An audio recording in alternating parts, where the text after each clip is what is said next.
మీ business ను develop చేసుకోవాలి అనుకుంటున్నారా? మీ పరపతిని పెంచుకోవాలి అనుకుంటున్నారా? అయితే ఓకే టీవీ ద్వారా L band, Aston band ad, scrolling ad, ad with voice overs, logo bug, video ads ద్వారా మీ యాడ్స్ ను పబ్లిష్ చేసుకోండి.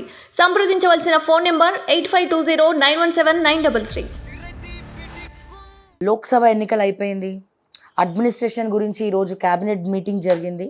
రకరకాల అంశాలు, కొంతమంది ఏమో కేరళ పోతా ఉన్నారు ఫ్లైట్లో, ఇంకొంతమంది దుబాయ్కి పోయి చిల్ అవుతున్నాం అంటున్నారు, ఇంకొంతమంది ఇంకెక్కడికో పోతున్నారు. సో మొత్తానికి లోక్సభ తర్వాత పరిస్థితులు ఎట్లా ఉన్నాయి మరి ఎగ్జిట్ పోల్స్ అయితే చెప్పడానికి లేదు. బట్ ఎవరు గెలుస్తున్నారు, ఎక్కువ సీట్లు ఎవరు వస్తుంది, బీఆర్ఎస్ పరిస్థితి ఏంది, ఇప్పుడు రోడ్ షోస్ తర్వాత ఏమైనా గ్రాఫ్ పెరిగిందా? సో చాలా రోజుల తర్వాత ఎక్స్క్లూజివ్గా మనతో పాటు గాదే ఇనే గారు ఉన్నారు ఈ అంశాలన్నిటి గురించి మాట్లాడడానికి. సార్ నమస్తే అండి, ఎలా ఉన్నారు? Sir after a long time మీకు ఎప్పటి నుంచో కాల్ చేస్తూ ఉన్నాం, మేము లోక్సభ అయినప్పటి నుంచి కాల్ చేస్తూ ఉన్నాం, బట్ మీరు బిజీగా ఉన్నారు కాబట్టి ఫస్ట్ మనం లోక్సభతో స్టార్ట్ చేద్దాం. సార్ ఎట్లా ఉంది పరిస్థితి? లోక్సభ ఎన్నికల్లో ఎవరికి ఎన్ని సీట్లు వస్తాయి అనుకున్నారు మీరు? అంటే మొత్తంగా మనకున్న 17 పార్లమెంట్ నియోజకవర్గాల్లో సరే అందరం అనుకున్నట్టు హైదరాబాద్ సీటు అది ఎంఐఎం రిజర్వ్ అన్నట్టే అయిపోయింది. అది ఎంతవరకు వాస్తవం, ఏంటిది, నిజమా అబద్ధమా, అది ప్రాక్టికలా ఇంప్రాక్టికల్ పక్కన పెడితే నేషనల్ మీడియా, లోకల్ మీడియా, సెఫ్రాలజిస్టులు అందరూ కూడా అది ఎంఐఎంకి అన్నట్టే అది మాట్లాడుకుంటుంది. ఇక ఉన్నాయి 16 మనకున్నది 3 ఎస్సీ రిజర్వ్డ్ సీట్లు, 2 ఎస్టీ రిజర్వ్డ్ సీట్లు, అంటే 5 16లో 5 పోతే 11 సీట్లు జనరల్ సీట్లు. ఈ జనరల్ సీట్లలోనే మనకి హోరాహోరీ కనపడ్డట్టుగా మనకు కనపడుతున్నది. ఎందుకంటే 2 ఎస్టీ అంటే ఆదిలాబాదు, మహబూబాబాదు 2 కూడా కాంగ్రెస్ అనుకూలంగా ఉన్నదనేది ఒక జనరల్ వాతావరణం మనం చూస్తూ ఉన్నాం, వింటూ ఉన్నాం. 3 ఎస్సీ సీట్లలో నాగర్ కర్నూలు, తర్వాత మన వరంగల్, తర్వాత పెద్దపల్లి, ఈ 3 కూడా దాదాపుగా కాంగ్రెస్ అనుకూలమైనటువంటి, అంటే ఎమ్మెల్యేలు ఉండడం వల్ల కావచ్చు, లేక అభ్యర్థుల వల్ల కావచ్చు, ఎదుటి పార్టీ అభ్యర్థుల వల్ల కావచ్చు, బీజేపీ సంబంధించినటువంటి ఎస్సీ అభ్యర్థులు దాదాపుగా వీక్. మీరు ఎస్టీ తీసుకోండి, మహబూబాదు అసలు ఎస్టీ అభ్యర్థి అక్కడ వీకే. ఆదిలాబాద్ తీసుకుంటే స్థానిక పార్లమెంటు సభ్యుడిని తొలగించి కొత్త ఆయనకి ఇవ్వడం, ఆయన కూడా నెగిటివ్ చేయడము, నలుగుట్లో ముగ్గురికి ఇచ్చి ఒకరికి ఇవ్వకపోవడం, అక్కడ ఇదంతా ఒక గందరగోళమైన వాతావరణం అక్కడ కనపడ్డది. అంటే 2 ఎస్టీ సీట్లలో బీజేపీ వీకే, 3 ఎస్సీ నియోజకవర్గాలు నాగర్ కర్నూల్లో సరే ఆయన పార్టీ మారడం వల్ల ఆయన కొడుకు ఇచ్చిండ్రు, అది పెద్దగా ప్రభావితం చేయలే నాగర్ కర్నూలు. పెద్దపిల్ల కూడా పెద్దగా ఏదో కొంత ఫైట్ ఇచ్చినట్టున్న అది కూడా పెద్ద ఇది కాలే.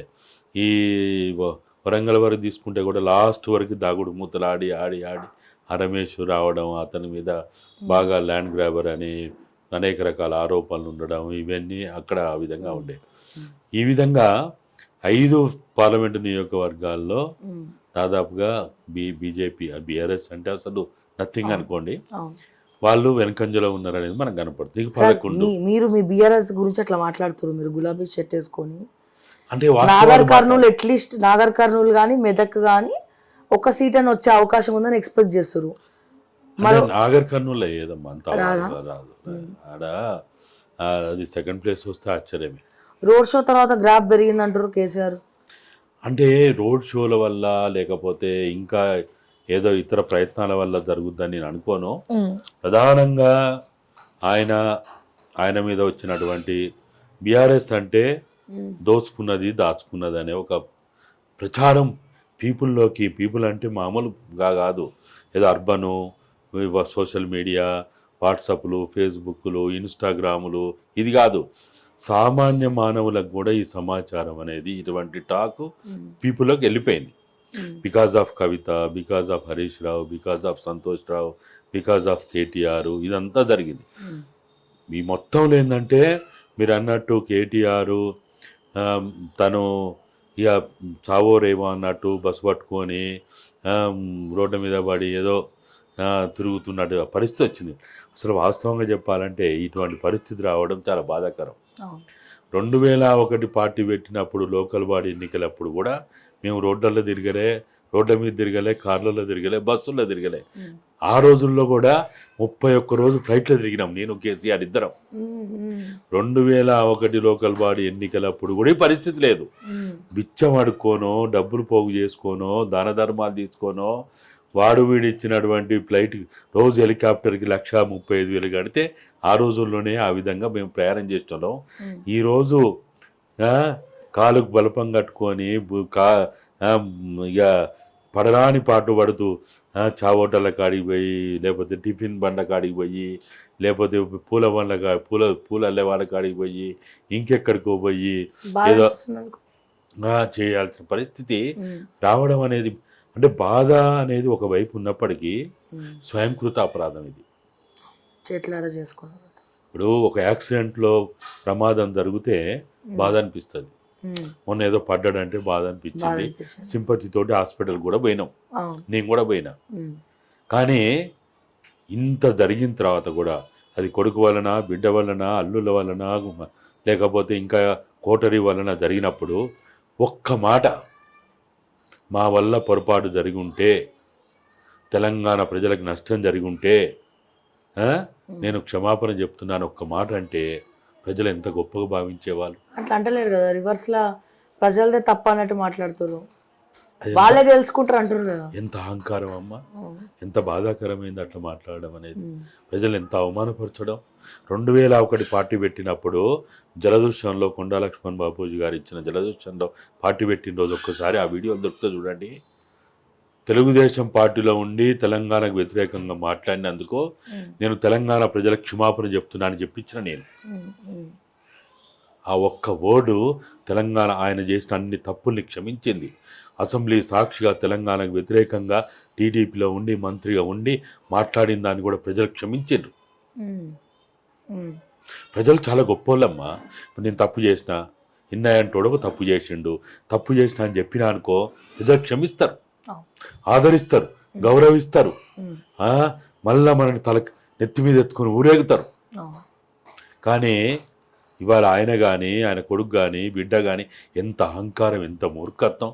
ప్రజలను తిట్టుడు, మీడియాని తిట్టుడు, మీలాంటి వాళ్ళని తిట్టుడు, సోషల్ మీడియాని తిట్టుడు. ఇవాళ హైకోర్టు పిటిషన్ పంపించింది మాకు. ఇంత బరితెగించి మాట్లాడితే ప్రజలు ఊరుకుంటారా అమ్మా? ప్రజలు ఊరుకుంటారా? ప్రజలు ఎప్పుడు ఊరుకోరమ్మా. ప్రజలు చాలా గొప్పవాళ్ళు. ప్రజలు ఎక్కడ ఎవరిని తీర్చన్నాల్లో ప్రజలు బాగా తెలుసు.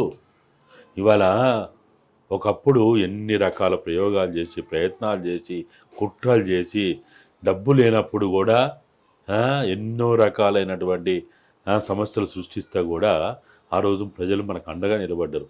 ఈరోజు ఎవడు దెక్కుతాడు, ఎవడు పట్టించుకుంటాడు. కాబట్టి అంటే కేసీఆర్ తెలంగాణ రాష్ట్ర సాధనలో మా ఉద్యమ సహచరునిగా ఆయన మీద మాకుండే గౌరవం ఉంటుంది. కానీ తప్పు చేస్తుంటే వెనకేసుకు రావడం, తప్పు చేస్తుంటే మాట్లాడకపోవడం అది కరెక్ట్ కాదనేది నా అభిప్రాయం. అంతే తప్ప ఆయన మా గట్టు పంచాయతీ లేదు, చెట్టు పంచాయతీ లేదు, పుట్ట పంచాయతీ లేదు, నియోజకవర్గ పంచాయతీ లేదు, కుర్చీ పంచాయతీ లేదు, ఏది లేదు. ఇప్పటికైనా నెంబర్ 1 టీఆర్ఎస్ పార్టీని మళ్ళా పునరుద్ధరించి బీఆర్ఎస్ పెట్టడం తప్పైంది అని చెప్పడం నెంబర్ 1. 9.5 సంవత్సరాల పాలనలో మేము తప్పులు చేస్తుంటే క్షమించమని అడిగితే ప్రజలు మామూలుగా ఆదరించరు. ఇప్పుడు ఈ పార్లమెంటు ఫలితాలు రాగానే చెప్పమనండి, రాబోయే సర్పంచ్ ఎన్నికలు లేకపోతే లోకల్ బాడీ ఎన్నికల్లో ఖచ్చితంగా మళ్ళా ప్రజలు ఆదరిస్తారు. కానీ మనం ఆశిస్తున్నాం, కానీ ఆయనకు అది ఉండాలి కదా.